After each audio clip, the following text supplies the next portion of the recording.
Assalamualaikum warahmatullahi wabarakatuh. Saya Muhammad Fahri Khairusyah, semester 4, program studi periklanan, akan menjelaskan analisis UKM sebuah warung abnormal dengan tema manajemen krisis dan sosial media marketing. Yang pertama, saya akan menjelaskan tentang apa itu warung abnormal.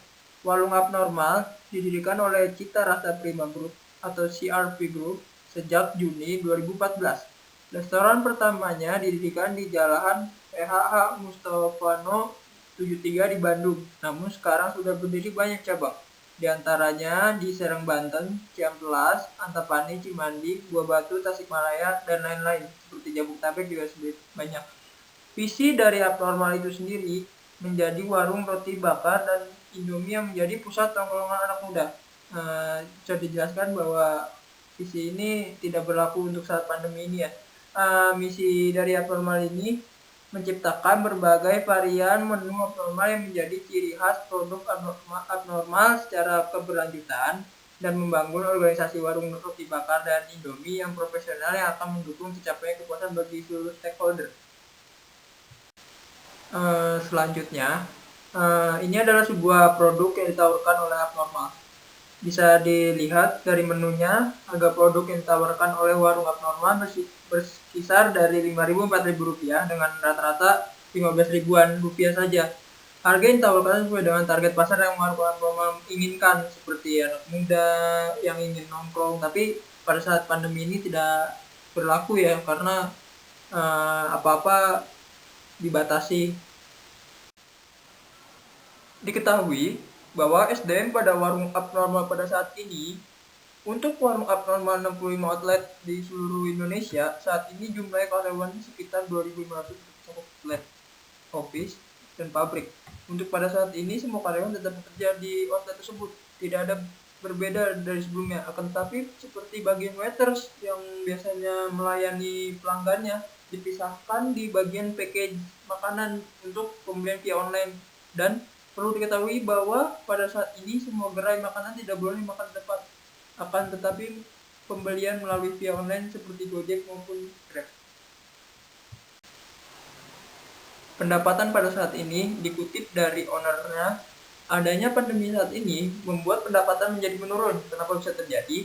Karena sebuah target pasar abnormal itu adalah sebuah anak muda yang nongkrong di tempat tersebut.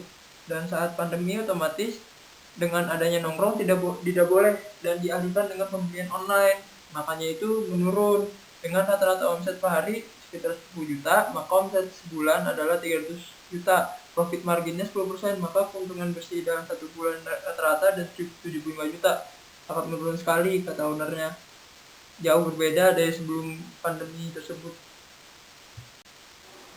Selanjutnya, ini adalah sebuah strategi promosi pada saat pandemi yang dilakukan oleh abnormal. Dengan cara menggunakan aplikasi abnormal tersebut yang dipakai saat pandemi dengan via online hanya menerima delivery atau takeaway.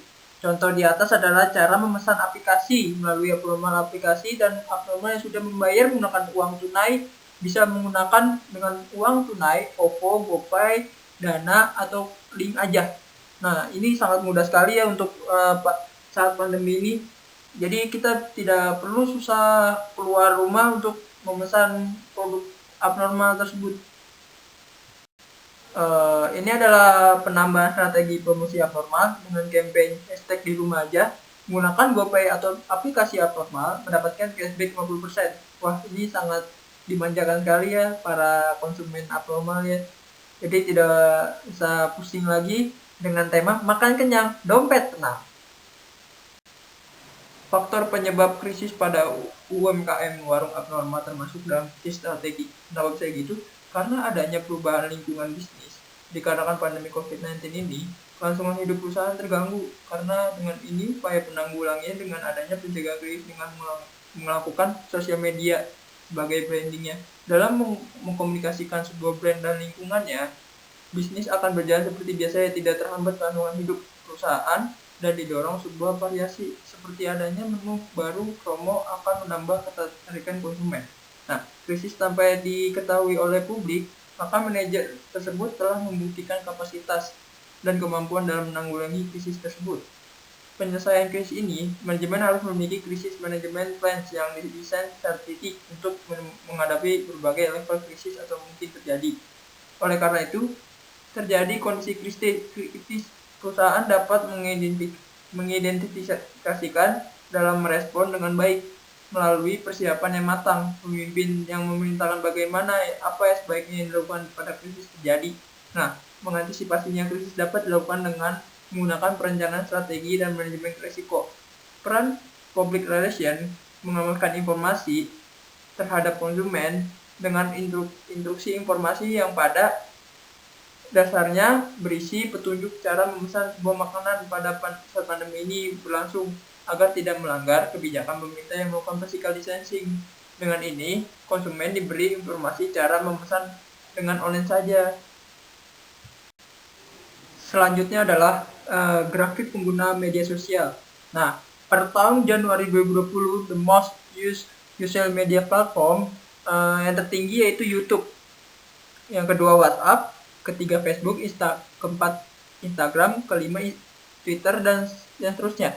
Nah, sosial media adalah salah satu tools yang digunakan dalam online marketing. Saat ini, praktisi sudah menggunakan sosial media sebagai tools dalam mengkomunikasikan brand sebagai ajang promosi.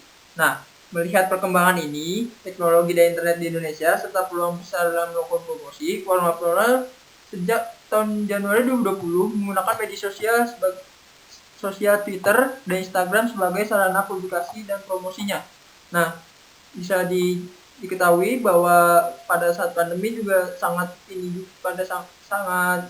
gembor-gembornya ya menggunakan sosial media sebagai ajang sarana publikasi dan promosi. Nah, sebagai tools dari online marketing pada saat pandemi COVID-19, aktivitas yang dilakukan adalah seperti melakukan post di sosial media seperti Instagram dan Twitter sebagai informasi promosi dan informasi produk dan layanan ditawarkan. Ini adalah sebuah gambar di atas bahwa aktivitas yang dilakukan pada platform Instagram dan Twitter, informasi produk layanan yang diberikan, serta promosi yang sedang dijalankan pada COVID pandemi saat ini, jelas bahwa Apronma sedang gencar-gencarnya menggunakan media sosial untuk promosi. Nah, jelas diketahui bahwa pada sebelum dan sesudah terjadinya pandemi, ini berlangsung sangat jauh berbeda, karena pada saat sebelum penjualan, karena media sosial peningkatan tersebut dibuktikan omsetnya setiap bulan sekitar 20%, dan artinya setiap minggunya naik sekitar 5%. Peningkatan penjualan yang salah satu faktor disebabkan oleh media sosial tersebut membuktikan bahwa ada dampak yang terjadi pada electronic word of mouth terhadap minat pembeli yang akhirnya akan menjadi keputusan pembelian konsumen. Dan pada terjadinya pandemi saat ini omset menurun 3% karena tidak bisa beli nongkrong di sana gitu. Biasanya kan anak muda nongkrong di sana untuk mengerjakan tugas segala macam. Nah, pada saat pandemi ini tidak bisa seperti itu. Nah, dikarenakan pada ini konsumen sedang melakukan physical distancing di rumah saja, oleh sebab itu konsumen sedang mengurangi kegiatan di luar rumah. Terlihat dari bahwa media sosial memberikan pengaruh yang kuat kepada responden dalam memberikan informasi untuk melakukan keputusan pembelian. Kuatnya kemampuan kafe warung Apronma ini dalam memanfaatkan promosi elektronik word of mouth membuat kafe warung Apronma tidak perlu menggunakan media promosi lain seperti TV dan lain-lain. Itu tuh tidak perlu karena media sosial itu sudah cukup. Saran strategi menurut saya untuk kedepannya untuk warung Apronma dengan cara memperbaiki lagi promosi di media sosial seperti Twitter dan Instagram, dan melakukan promo-promo agar konsumen dimanjakan dengan membeli produk dari Apronma itu sendiri. Itu akan menambah omset itu sendiri, dan melakukan bentuk donasi seperti melakukan bentuk donasi aksi lawan corona untuk para abang-abang tukang bakso, asongan, dan lain-lainnya yang di luar sana. Hingga saat ini kita mendapatkan penghasilan dengan dibentuknya open donasi tersebut sebagai kampanye untuk membranding juga sih abnormalnya, karena ya semua pandemi juga apa ya, pada turun semua omsetnya, semua UMKM juga pasti akan mengalami dampak seperti itu juga. Sekian penjelasan dari saya terhadap UMKM warung abnormal. Bila ada kesalahan kata, mohon maaf ya Bu. Sehat selalu dan tetap di rumah. Semoga semuanya akan berlalu. Amin. Wassalamualaikum warahmatullahi wabarakatuh.